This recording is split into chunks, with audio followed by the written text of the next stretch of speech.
So this patient presented with abdominal distension, and this is the pelvic ultrasound. As we can see, there is this hyperechoic mass which is present in the uterus. And as we scroll through the images, we see the uterus is anteriorly predominantly, and this mass is involving the posterior aspect of the uterus. And you can see the claw sign that shows that it is originating from the uterus, and it is hyperechoic. Its echogenicity is very similar to the subcutaneous fat that we see in the anterior abdomen right here. And posteriorly, it gives off shadowing like a fatty tissue would. So these findings were suspicious for a mass lesion with fatty components in it. So this patient subsequently underwent an MRI, and these are the MRI imaging findings.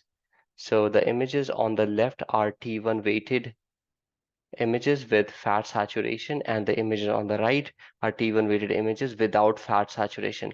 As we can see clearly, there are these internal areas of T1 hyperintensity on the non-fat saturated images, and these same T1 hyperintense areas are dark on T1 fat saturated images.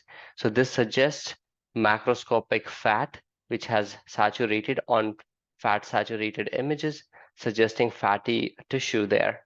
Another way to look at the fat is looking at T1 in and out of phase images, which we can see in a bit.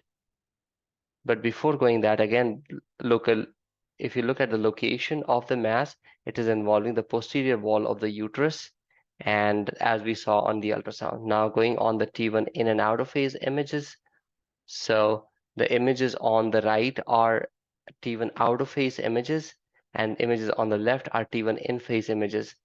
The easiest way to tell the difference between these two sequences is on T1 out of phase images, we see this nice India ink artifact around the muscles, and we don't see that artifact on the in phase images. So we see this artifact due to loss of signal at the fat and water interface. And that's how you tell this is an out of phase image and this is T1 in phase image. And if as we scroll through the mass lesion here, we can see the mass is T1 hyperintense on in phase images, but there is loss of signal on T1 out of phase images. So this mass lesion is consistent with a lipoleiomyoma.